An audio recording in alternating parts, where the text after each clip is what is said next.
बिस्मिल्लाहिर्रहमानिर्रहीम। अस्सलामुअलैकुम नाज़रीन। आखिरकार एस्टेब्लिशमेंट की तरफ से इशारा जो है ना वो तहरीक लबैक पाकिस्तान को मिल ही गया है कि जिनके साथ आपने बैठकर कुछ नुकात तय किए मुआहदे के, उन पर अमल दरामद तो होना ही नहीं। ये कौन कह रहे हैं? ये एस्टेब्लिशमेंट का एक नंबर का जो टाउट है, जिसको एस्टेब्लिशमेंट ने पाला है। एस्टेब्लिशमेंट जो है वो वक्त में मुख्तलिफ जो है अपनी नस्री जो है वो तैयार करती रहती है, चाहे वो सियासतदान हो, चाहे वो सहाफ़ी हो, चाहे वो कोई और हो, चाहे वो आलिम दीन हो।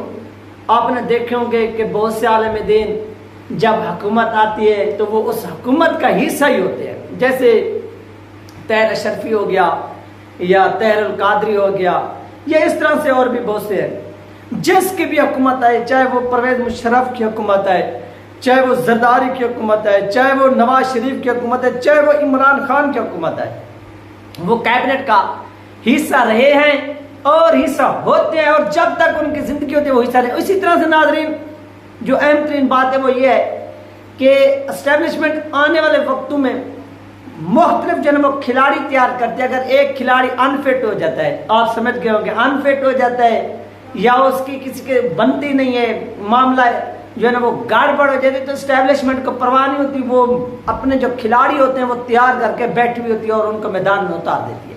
और इसी तरह से जब हामिद मीर जो था वो फुदक फुदक कर इधर उधर हो रहा था, तो वो बीच में किसको ले आए? इमरान रियाज को ले आए। जब इमरान रियाज इधर उधर हो रहा था तो इस तरह उन्होंने एक और खिलाड़ी तैयार कर लिया जिसका नाम है सदीक जान। ये अब एस्टेब्लिशमेंट का जो है ना बहुत बड़ा मोहरा तैयार हो चुका है।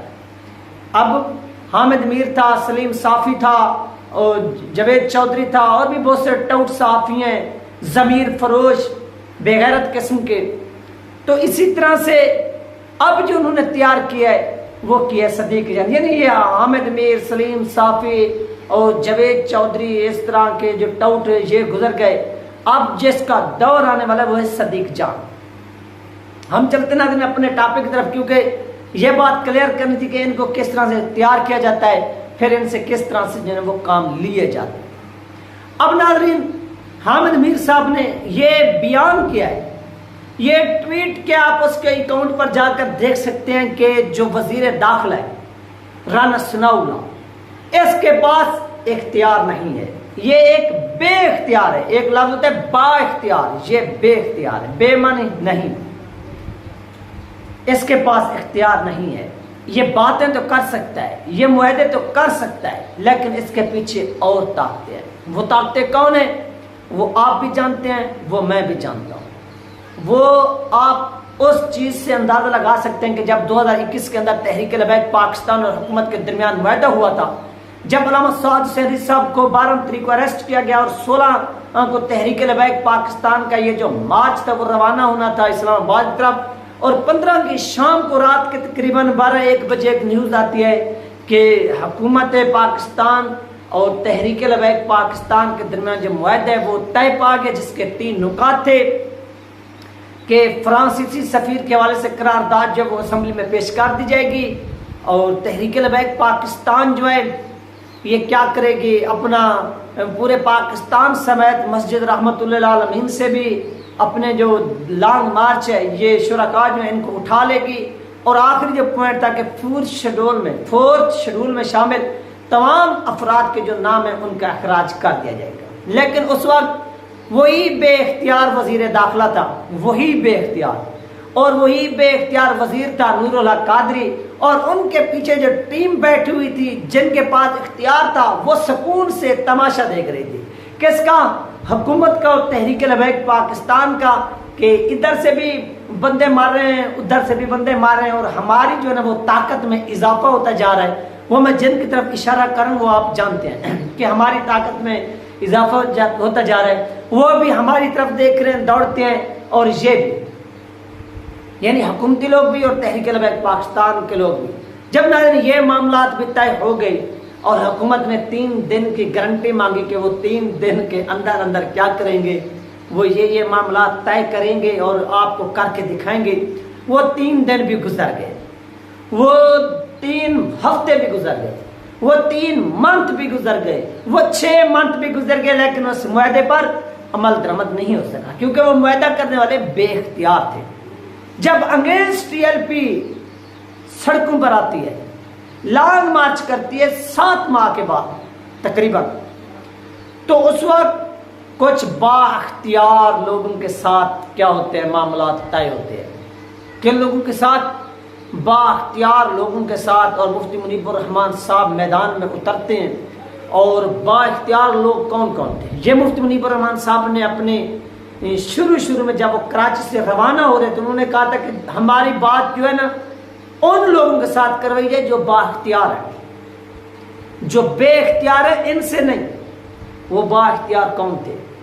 वो जनरल बाजवा साहब बाख्तियार थे, वो जनरल फैज हमीद साहब थे, वो एजेंसियों के लोग थे, वो एस्टेब्लिशमेंट थी जो बाख्तियार थी, जिनके पास इख्तियार थे।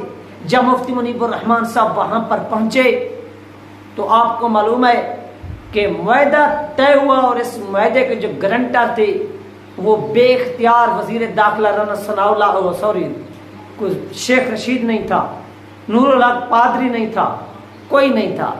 उनमें से नाज़रीन जो बाख्तियार लोग थे वो एस्टेब्लिशमेंट के थे, जो उस जानिब से गारंटर बने, और जो दूसरी जानिब से गारंटर बने वो मुफ्ती मुनीबुर रहमान साहब थे। और इस तरह से ये जो मुआहदा था वो तय पाया। और आपने देखा कि 10 से 15 दिनों के अंदर अंदर उस मुआहदे के ऊपर 70% जो है वो अमल दरामद हुआ। 30% फिर भी रह गया, 30% वो फिर भी मुआहदा रह गया, उसके ऊपर अमल दरामद नहीं हो सका, वो नुकात रह गए। लेकिन 70% जो मुआहदे थे या नुकात थे वो तय पा गए।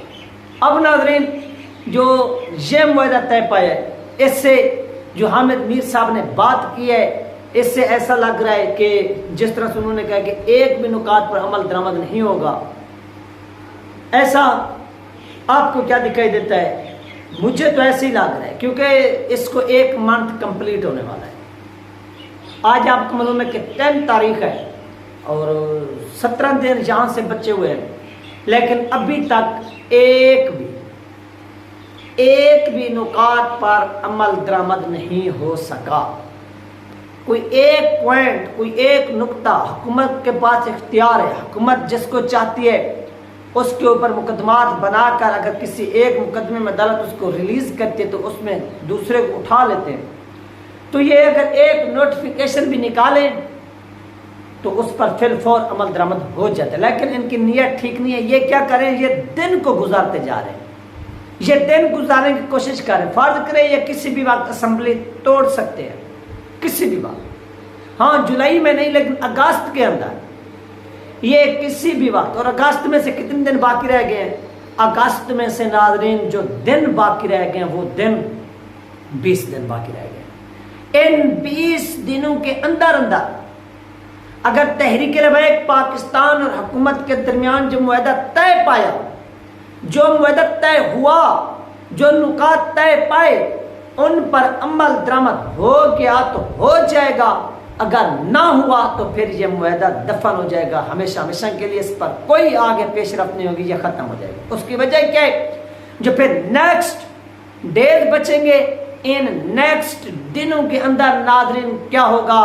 इन नेक्स्ट दिनों के अंदर भाग दौड़ होगी कि सिंध का वजीर आला कौन बनेगा, और वफाक के अंदर वजीर आजम का इशू खड़ा होगा, और वो इशू इतनी बड़ा होगा कि वजीर आजम किसको बनाया जाए। जिसका नाम सामने आएगा उस पर अपोजिशन चीखेगी चिल्लाएगी, अगर अपोजिशन नाम सामने लेकर आएगी उस पर जो मौजूदा हुकूमत है ये चीखेगी चिल्लाएगी, और ये इस तरह से मामलात दाखिल हो जाएंगे जुलाई के एंड तक।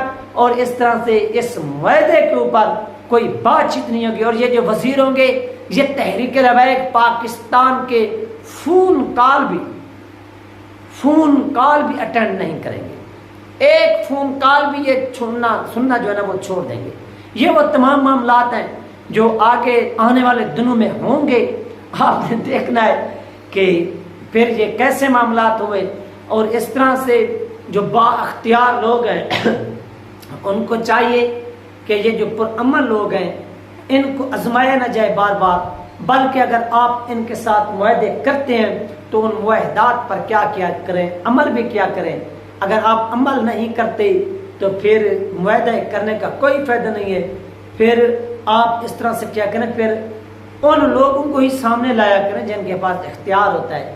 आप इस तरह से जमातों के साथ, सियासी जमातों के साथ मजाक ना क्या करें। इसकी जितनी भी नाज़रीन मसम्मत की जाए वो कम है। और हामिद अमीन ने जो बात की ये किसके इशारे पर की और क्यों की, ये सब आप जान चुके हैं। यह थी नाज़रीन अहम तरीन अपडेट जो आप लोगों के साथ शेयर की गई। इंशाल्लाह मिलते हैं नेक्स्ट वीडियो में। अल्लाह हाफ़िज़।